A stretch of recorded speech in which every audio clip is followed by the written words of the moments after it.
Hello everybody, and welcome to the Phront Room. I'm your host, Nathan Rigoni.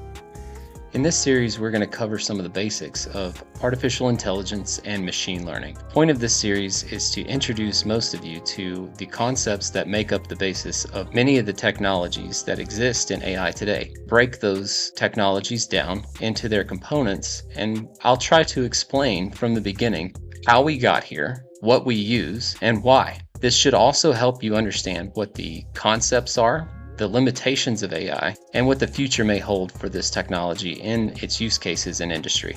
In each episode, we will choose one topic and we will break it down. I'm hoping to keep the episodes to less than 15 minutes. I hope that these episodes help, and I hope that you enjoy them.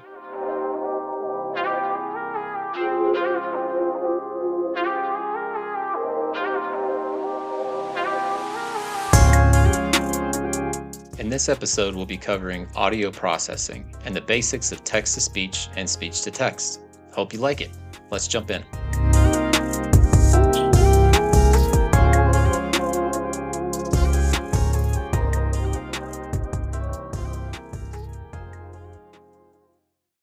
So to get started, let's talk about what sound is. It's basically a time series wave of the pressure in air. And what we've adapted over the years is methods of capturing that pressure over time and the changes in that pressure in order to be able to capture sound. So if you think of what it's like going back to Alexander Graham Bell and the phonograph, essentially what he did was he created a diaphragm with a needle that would poke holes into a wax cylinder wherever the pressure was higher versus wherever the pressure was lower. And this was the first way of recording sound. We do a similar thing, but more digitized by using a microphone, which captures that pressure difference over time. And then we record that into bits in a computer. And this is how we capture sound. These bits are what we use to analyze sound and to build things like audio processing models. So what I'd like to cover is two of the major use cases of audio processing, which are speech-to-text and text-to-speech. How is this done? Well, in order to understand that, we need to be able to break down the ways that we operate on sound in the modeling space.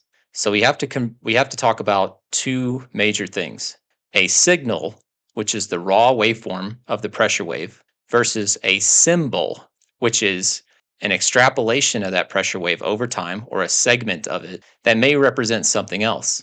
So if you think about it, there are things called phonemes, which are either words or they are specific sounds that the mouth can make. And there are a limited number of phonemes that can be made by the human tongue and the throat and essentially by the human body.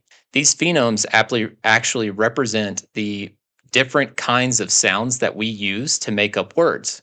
So in a way, while language is made up of, say, tokens or subwords, speech is made up of phonemes. This is the translation between the written word and the spoken word. So the first thing that we have to do to an audio model, if we're going to go towards text-to-speech, is we need to be able to convert it into the phonemes. So how do we do this? Well, what we do is we pair an audio model with a large language model.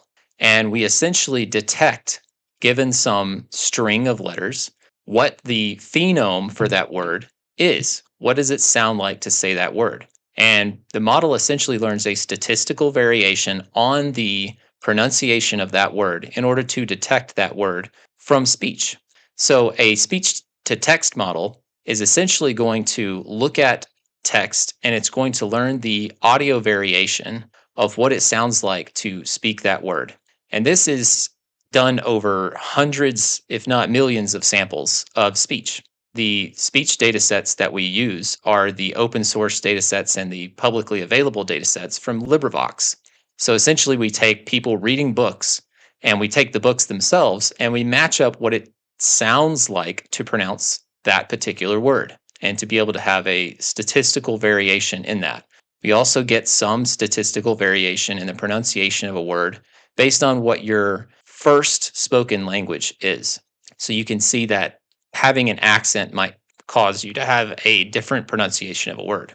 Now, this is just talking about speech.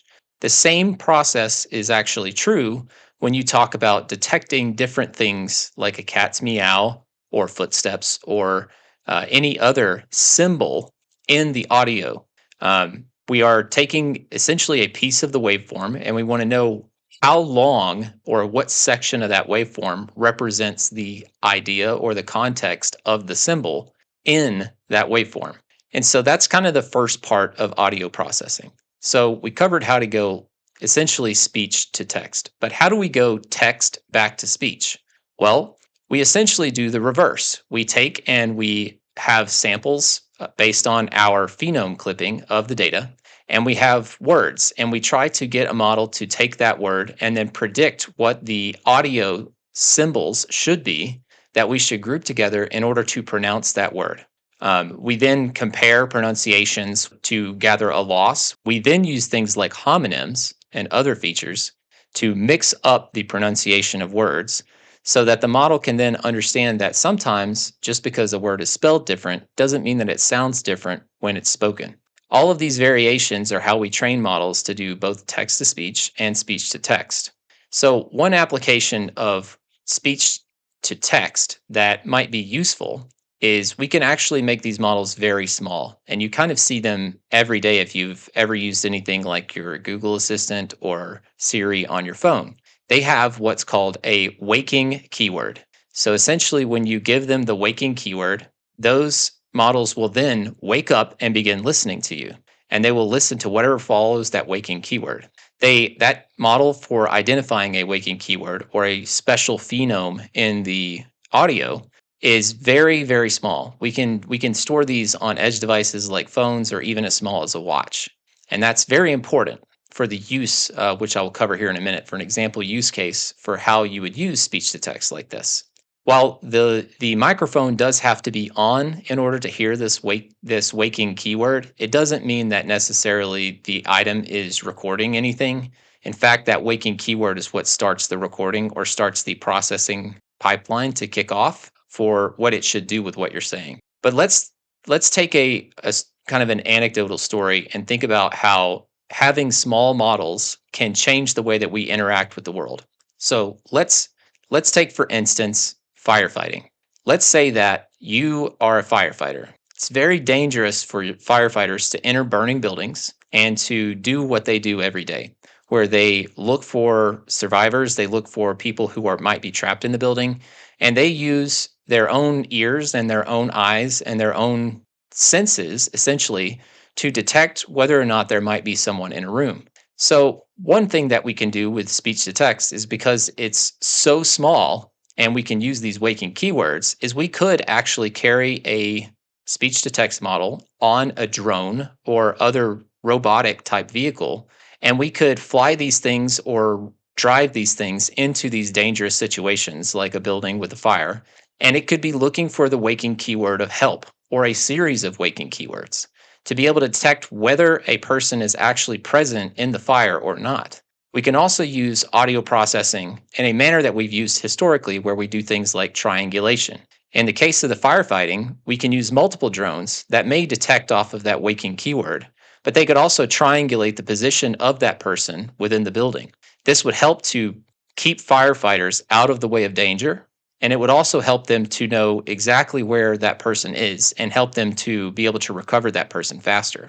One thing that this is useful for that helps humans rather and kind of extends their usefulness in this use case is that firefighters and human beings, when they're in stressful situations, their body tends to focus on using the senses that will help them get out alive and keep them alive. In that case, usually what can happen is that the body is going to focus on things that are for preserving itself. And it can make things very confusing as to whether or not a person actually hears the word help.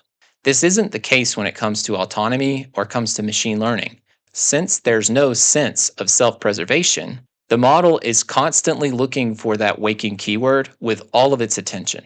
So hearing that tiniest little help somewhere in the building can be detected by an artificial intelligence at a level higher than what is possible for human beings. This means that we can both make firefighters safer and we can increase the chances of hearing that trapped person within the building. So to sum things up, essentially what we do with audio processing We take the raw waveform, which is the signal, and we convert that signal into symbols or phonemes or sound types.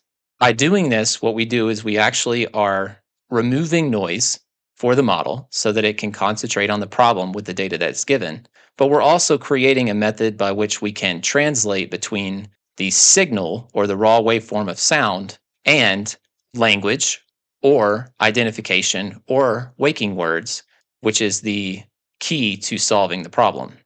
We also know that we use the same methodologies in things like natural language processing, where we use things like encoders and autoencoders, both encoders and decoders.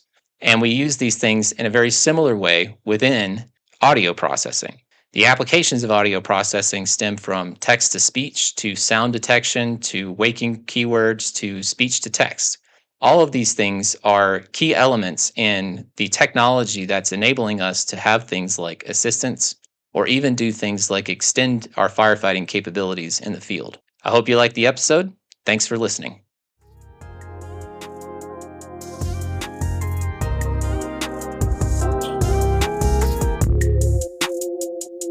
You've been listening to The Phront Room. The Phront Room is written, recorded, and produced by me, Nathan Rigoni.